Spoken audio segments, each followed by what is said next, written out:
Good afternoon and welcome to the SMITHS News PLC preliminary results investor presentation. Throughout this recorded presentation, investors will be in listen-only mode. Questions are encouraged and can be submitted at any time by the Q&A tab situated in the right-hand corner of your screen. Just simply type in your questions and press send. The company may not be in a position to answer every question it receives during the meeting itself. However, the company will review all questions submitted today and publish responses where it is appropriate to do so.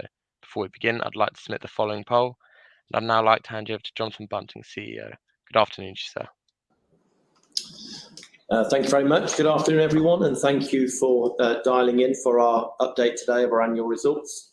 I'm here together with Paul Baker, our Chief Financial Officer, and between us we'll cover off the highlights and the key events of our year, review our financial performance, and give some wider context on the progress we've made. It is, I believe, a strong story reflecting the underlying stability of SMITHS News. And by anyone's standards, it's been a good year in what has been challenging and uncertain economic environment. In the second part of today's presentation, I will also give some insight into the assessment we've made of opportunities to enhance our core business through organic growth and potential entry into new markets. For clarity, what I plan to share is our approach and direction. It is not a roadmap. What I do want to do, though, is make it as tangible as possible. And I will give some examples of the trials and initiatives we have underway at the moment. But the key thing I want to say at this point is we're already testing our strategy in a low-risk way. So, as Alessandro said, I'm happy to take questions at the end. So let's start with the headlines. We've delivered a good performance underpinned by a determined focus on our key deliverables, together with some pragmatism in achieving our short-term goals. As a result, performance is ahead of expectations, with adjusted profit before tax up 0.6% to 31.1 million, and adjusted operating profit of 38.1 million, down 3.8%. Free cash flow of 48.2 million is an outstanding performance, up over 100%, and benefiting from planned one-offs that came through in the first half. As a consequence, year-end bank net debt of 14.2 million is down by 73%, well below our target of 1x EBITDA by the end of 2023, and frankly, a transformation from where we were just 3 years ago.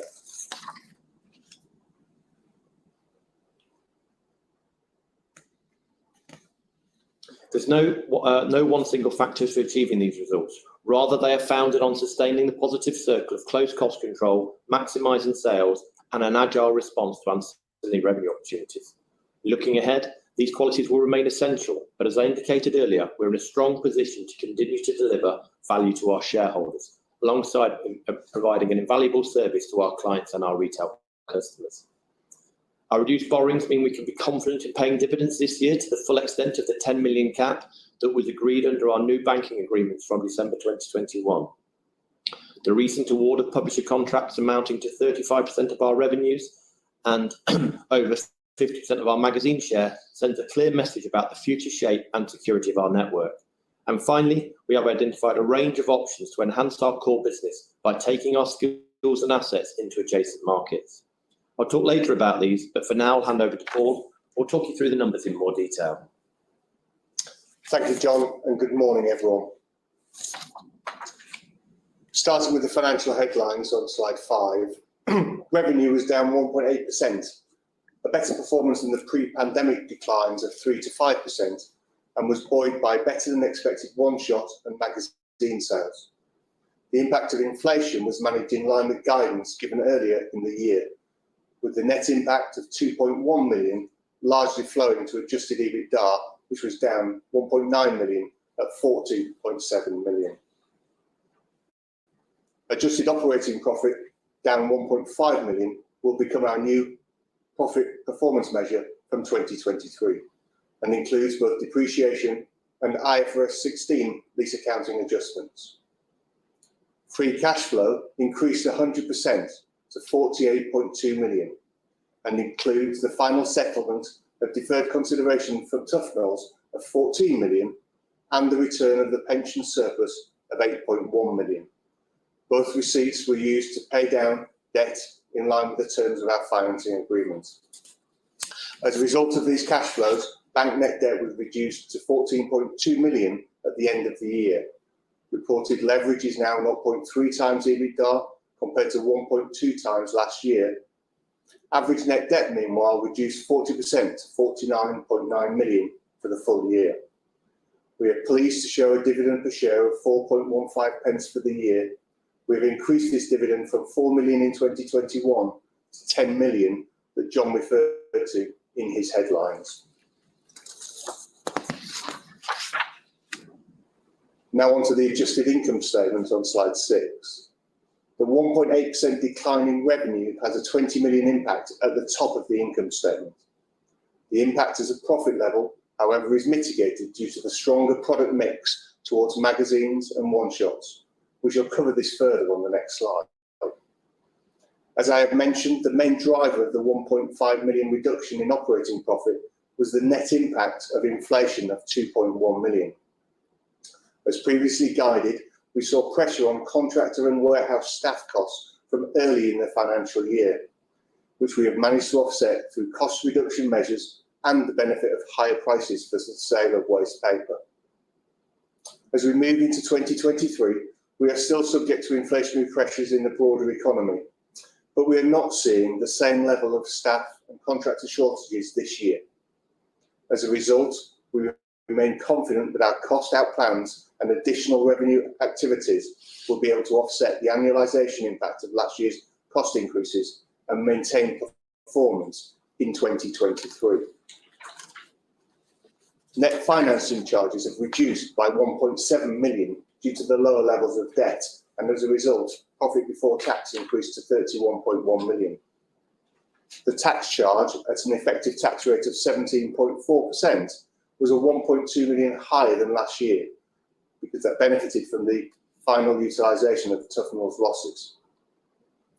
Adjusting items after tax of 2.3 million were 2.2 million higher than last year and included a 4.4 million provision for bad debt following the administration of McCall's Retail Group. Excluding the impact of McCall's, adjusting items continue to reduce from prior years. Adjusted EPS is maintained at 10.8 pence, as lower profit is offset by the dilutive impact of own share purchases. Moving on to slide 7 and revenue. It's worth explaining how this year's results fits into the historic trading patterns and the impact on profitability. Newspapers continue to decline, but at the lower end of historic ranges. This is supported by cover price inflation as publishers look to recover higher input costs.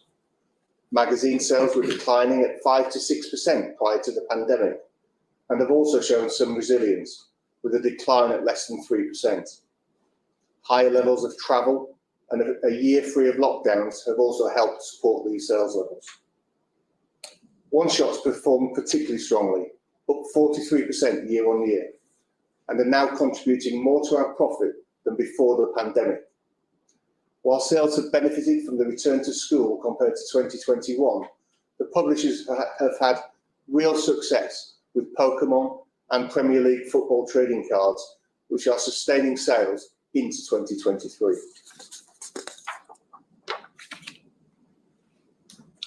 This chart shows the last 12 months movement in bank net debt, which, supported by 22.1 million of one-off receipts, showed a 73% reduction. Closing net debt of 14.2 million is 0.3 times EBITDA compared to 1.2 times at the end of 2021 and well below our target of 1 times EBITDA. Average net debt, which is more representative of our overall borrowing levels as it takes into account the material working capital movements we have each month, reduced by 40% to 49.9 million.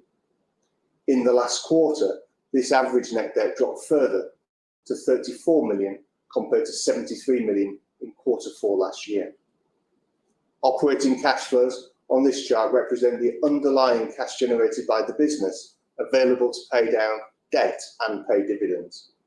We expect similar levels of operating cash flow from the core business for the foreseeable future.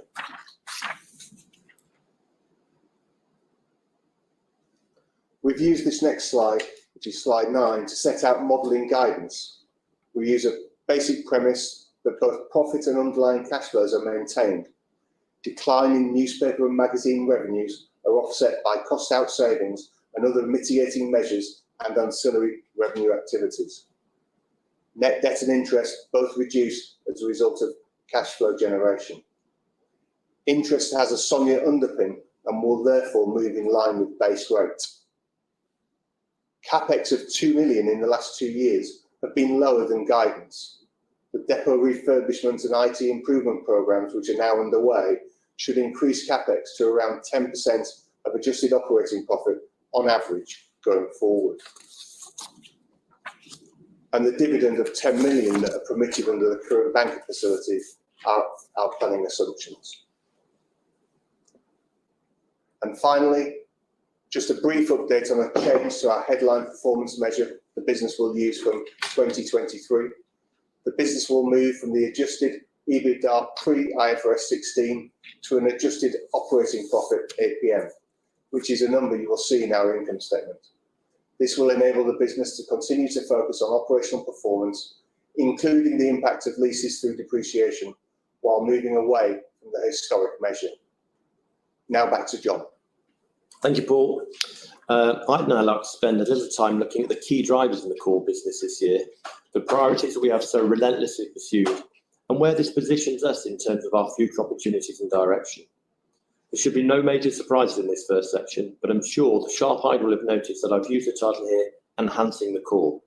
That's because, as I said earlier, I plan to also share the outcomes of the work we've undertaken to identify avenues for growth, and the judgment calls we are making to enhance the business in a way that continues to meet the needs of all stakeholders. But first, let's look back at those key drivers of performance over the last year. And in essence, there are 4 major factors. Firstly, the gradual fade out of the impact of the COVID pandemic. Aside from the Omicron variant, which amazingly was only this time last year, we are now coming round to a point where the various restrictions are no longer a significant year-on-year influence to our UK wholesaling operation. Secondly, sales of newspapers and magazines have returned to better than historic trends, albeit with softer annual comparables in H1. Pleasingly, the margin benefit from the sale of one-shots and stickers and albums has been sustained throughout. Thirdly, the cost mitigations to help offset inflation have been ongoing throughout the year, and as a result, we have limited the net impact to our forecast of circa £2 million.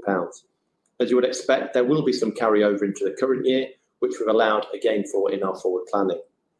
And fourthly, through a range of initiatives ranging from small tactical gains to opportunities with longer term potential, we have generated welcome additional revenue that we are confident can be repeated and indeed developed further.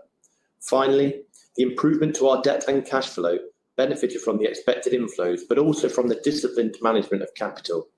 This has reduced our interest payments and, as I said earlier, transformed the underlying financial strength of the business.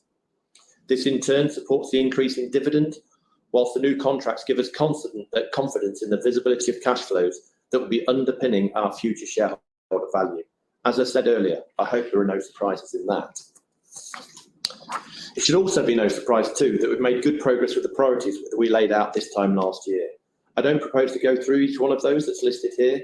The key point I want to make is that our results are delivered and they're not delivered by compromising our future, which is a really important part of the philosophy that we have in the way that we run the business. So before looking ahead to future opportunities, we should be clear that we are building on a solid core business with a clear path to sustaining its value generation. The historic drivers of service and efficiency are once again the key challenges we face. Our track record, our skills and our expertise mean we are well placed to continue balancing these imperatives. Our markets have stabilised after the disruption of the pandemic, and although the wider economy is under pressure, we've benefited from both price increases and indeed margin mix. And finally, the contract renewals are a milestone in securing our future. Our model is based on long-term partnerships and a matching commitment to the supply chain, and we are confident of reaching equivalent agreements with all our other major publishers in due course. So in short, this is the core of our value model, and all the work we have done in relation to the future is focused on how we build from these very solid foundations. That's why it was so important that we first established the underlying financial strength and flexibility that will allow us to enhance the core by moving up the value chain as and when the right opportunities present themselves. So what for the future, and what might we do beyond the core? Are there opportunities to leverage our network, skills and relationships in new markets without diminishing our focus? How do we grow the business in a way that's ambitious for the long term, but is mindful of the immediate needs of our stakeholders and indeed the missteps of the past? These are the questions that many shareholders have been asking us, and I'm conscious of wanting to provide some meaningful insight without laying out every detail of our plan in a way that might actually create new barriers to execution.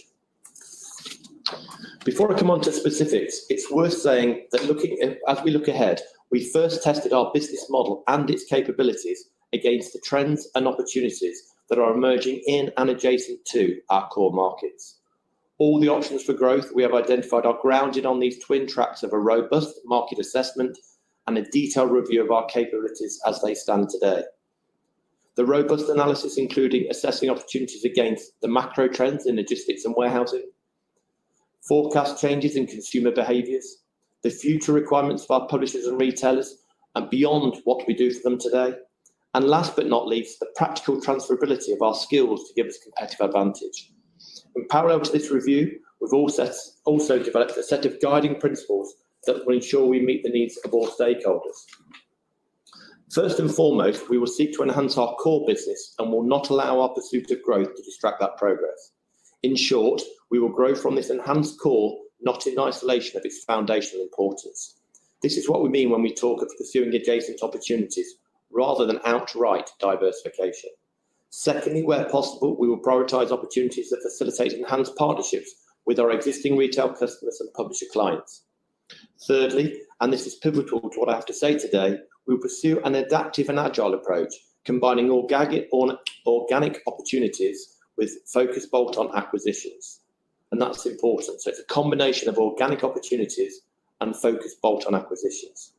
We will test and explore opportunities through real-life trials rather than textbook theories or modelling assumptions. And finally, we'll maintain capital prudence throughout, ensuring the investment parameters allow for the continued strong dividends without materially higher levels of debt. So, what are some of the tangible opportunities we've targeted? Well, we've identified a range of opportunities actually, and they both play to our strengths and enhance the core business. Towards the top half of the graphic, we have opportunities to leverage our physical capabilities using latent or spare capacity, either directly or in partnership with others. This is about expanding our service to existing customers or partnering with logistics providers to use spare capability in our network. In the middle, we have supply chain integration, which refers to playing a bigger role in our existing supply chain. Towards the lower half of the spectrum, we have direct-to-consumer sales, which also represents a potentially large opportunity to partner with suppliers and retailers. Lastly, categories and data partnerships refers to opportunities to work with suppliers and customers using our depots, data and technology and systems to manage the supply of complementary categories. And in line with the principles of first testing our capability and the market appetite, we have a range of initiatives already underway.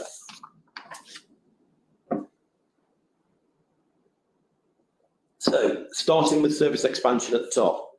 In Birmingham, we have launched a service for cardboard and plastic waste collection that backs into daily deliveries. It offers a simple solution to what is a growing issue for our retail customers, and after encouraging early trials, we are now expanding this and have around 50 customers signing up each week. For logistics services, we have partnered with a major national courier to provide storage and sortation using spare capacity at selected depots. In relation to the supply chain, we now have 2 national home news delivery businesses operating from within our facilities. To give some idea of scale, News Team alone delivered to 60,000 homes, making 420,000 home deliveries of media a week. And then if we look at direct to consumer, we've recently made a seed corn investment in a joint venture with Lucid Digital Magazines. It's called MyMags and has been developed with publishers and retailers to create a one-stop solution which enables consumers to browse and order single-issue magazines or newspapers digitally. And they do this by swiftly downloading these onto their tablets or phones.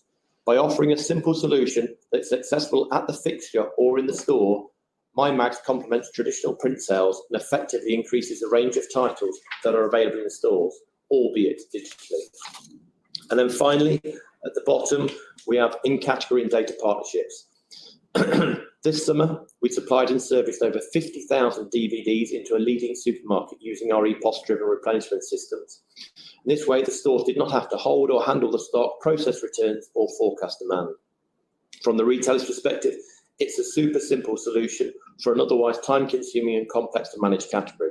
While from our perspective, we are simply applying our existing deliveries, invoicing relationships, and smart replenishment systems to a new product category. So as I said earlier, these are some of the trials and tests that are already underway. At the risk of labouring the point, they cover a range of options for growth, all of which are adjacent to our markets and complementary to our existing capabilities. They're also part of the process of evaluation we've established, and whilst we're excited about the prospects and potential scalability, we're also realistic enough to know that some will work while others will prove too complex or distracting. Understanding which are the most appropriate is precisely the purpose of the approach and the principles that I set out earlier. Importantly, the progress we've made so far in the core business means we can choose carefully on those decisions that will undoubtedly shape our future. But in the meantime, we've got very clear plans and priorities to continue delivering value for our shareholders. From sustaining the core business to generating cash flows that underpin strong returns, we are focused on all the actions in between and confident we have the right balance of ambition and realism necessary to sustain progress. The fundamentals of great service and tight cost control remain central to our operating model. The renewal of our contracts in a way that works for all parties will give further certainty and visibility of cash flows. Investing in capability through people, systems and processes will help the core, but also complements our pursuit of new ventures, new revenues.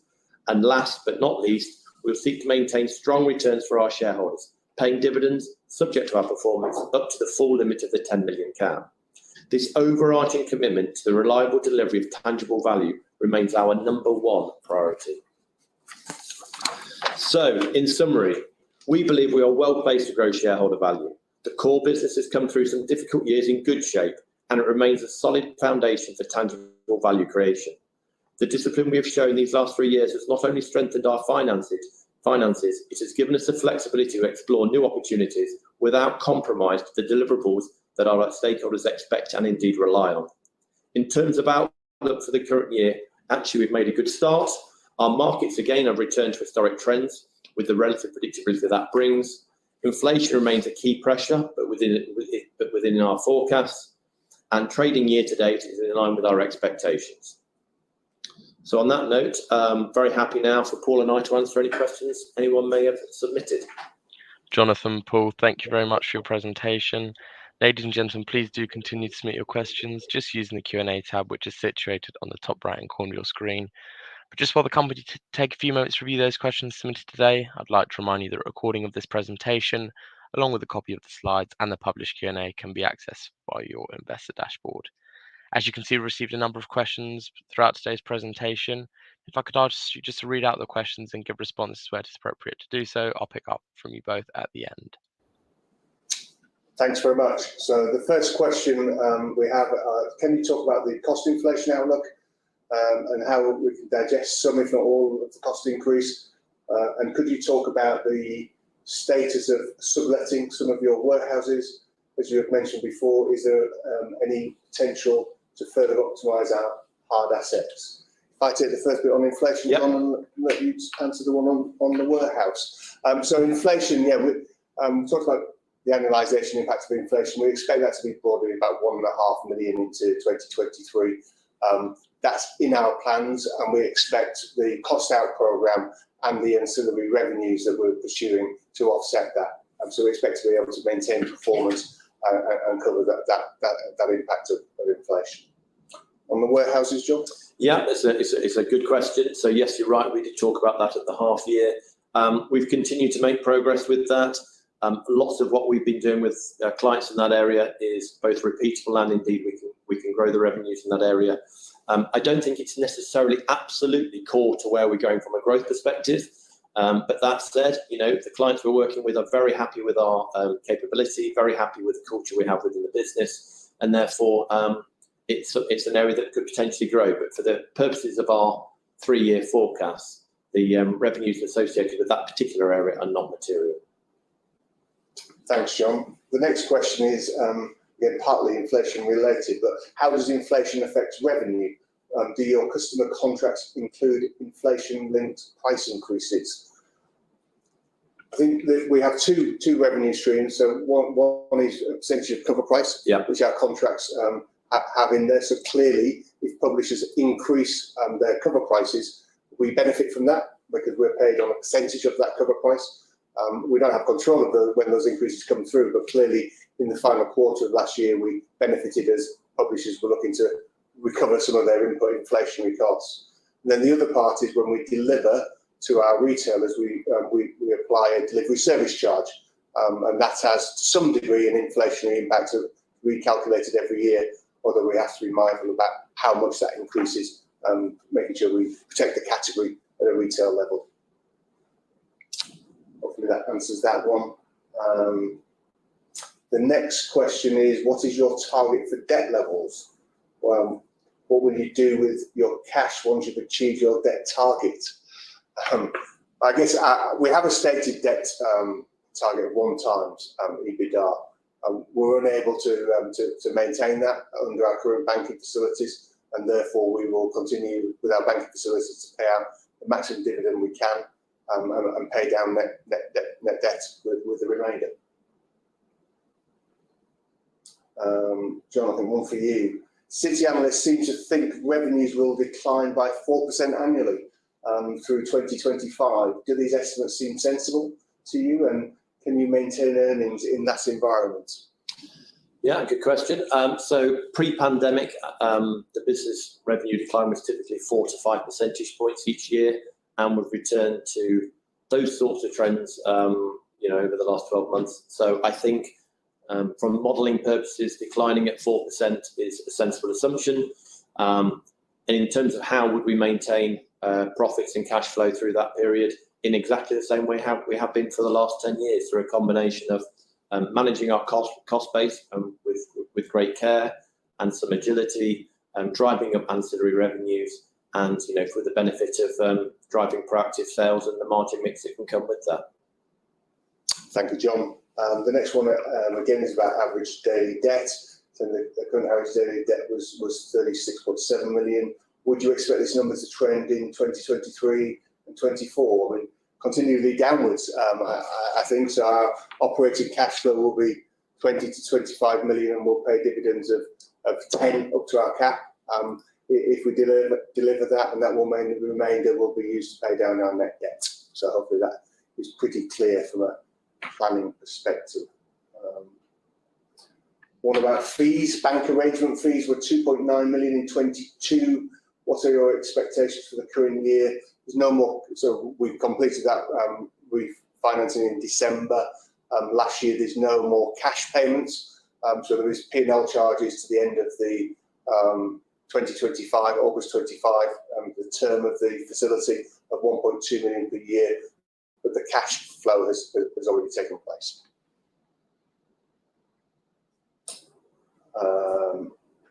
Do you expect any further one-off costs to arise in relation to pension schemes in 23?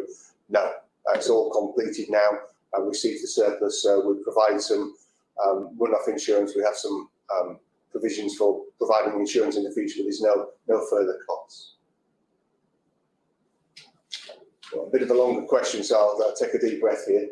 Can you please elaborate on approximately how much of your warehouse distribution space you have managed to sublet and whether there is more to go for? Also, can you give investors any idea of any timeline for upcoming negotiations on your banking facilities to unlock the current 10 million dividend cap? John, do you want to take the first one about? Yeah, I mean, I think I've covered some of this in a previous question, but yes, there is still a degree of space that we could sublet, and we continue to talk to interested parties about that. That will be business as usual for us. But even if we do sublet it, it will not be material to this year's numbers.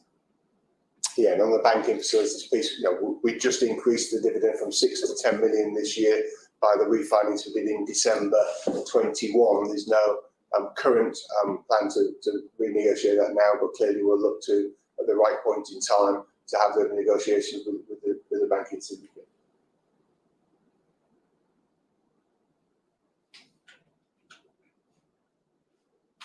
So next question is about contracts, John. I'll pick that one up. So we've announced the Daily Mail, DMGT, and Frontline, but you're right, we haven't announced News UK, Reach and Market Force. That's simply because their contracts are not up for renewal yet. In fact, none of our contracts are up for renewal until 2024 or 2025, but each individual publisher takes a different view as to how they want to manage that negotiation.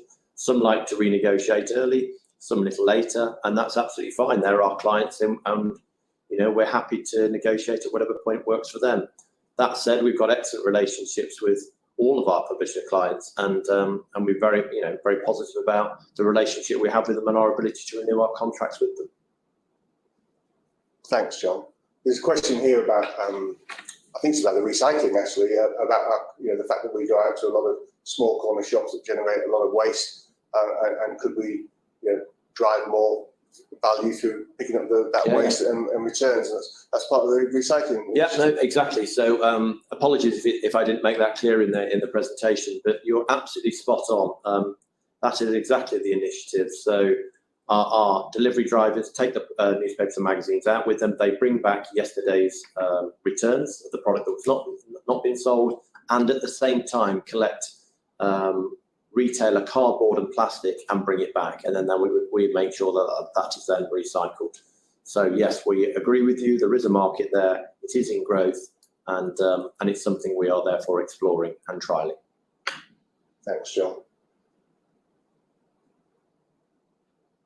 Retail customer numbers are listed as broadly flat. Are you able to put a number on current total outlets supplied? We currently supply about 24,000 outlets, which is about 19,000 independents, and the rest either the multiple grocers or chains. That's about the number. Yeah.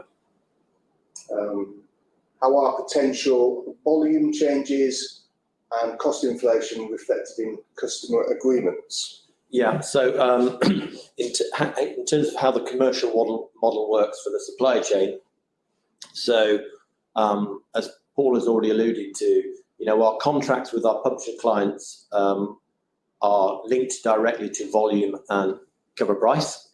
So there's a direct link there, and broadly, as cover price increases, that's beneficial to us because typically it creates greater value than the volume decline that sometimes is associated with that price increase.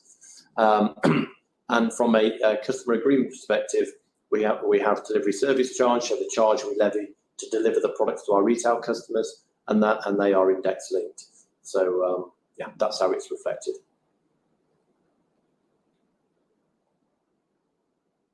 There's a question about share price, John. Okay. Somebody thinks the share price looks undervalued, and why do we think that might be? It's a really good question.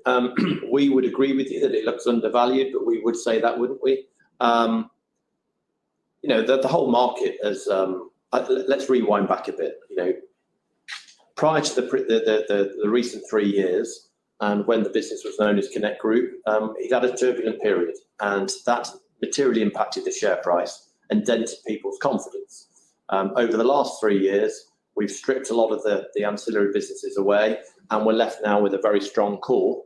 And we've got a new leadership team in place. And I think if you look at our track record over the last 3 years, we've been very transparent about our commitments to all stakeholders and then our performance against those commitments. So I'd like to think that's starting to rebuild some trust.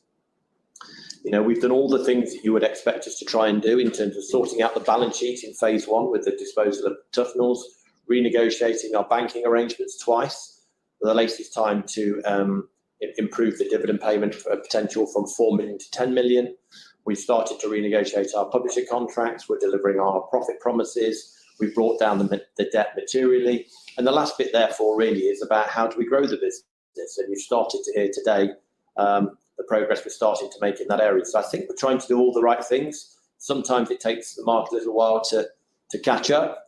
And it's turbulent times in the broader economy. So I think all we can do is not get too fixated about the share price and assume that if we run the business in the right way and continue to deliver on our promises, that actually the share price will take care of itself. And that's very much the approach we take. Yeah, thanks, John. The next question is an interesting one because it enables us to talk about Rascal, which we often we don't get the chance to. So the question is, with the expansion of EBR into newspapers, was mentioned as a long-term opportunity. how open are news publishers to buy into working with Rascal, Rascal being a joint venture we have? Yeah, I mean, I think everybody in the supply chain, whether that's newspaper publishers, magazine publishers, wholesalers or retailers, are very focused on how do we elongate the lifetime of the category. And to do that, we've got to make sure that all links in the chain are profitable and to the best extent they can flourish. And therefore, part of the role of Rascal has been to try and help our major retail customers reduce waste and shrink in their stores and thus therefore improve the category profitability. It started with magazines. It's now moved on to collectibles in some cases. And I'm sure over time, newspapers will also adopt an EBR model or something similar to that. But everyone's very fixated and very focused on making sure that we do everything we can within the supply chain to reduce unnecessary waste and shrink. Thanks, John. I mean, that was about Rascal. There's another question here about MyMags, which is a new initiative. Can we expand upon what you've talked about before? Any more detail on MyMags? Yeah, sure. So this is a really exciting and simple initiative. So what we look, there are lots and lots of digital players out in the market, but actually we think there's a potential gap there for us.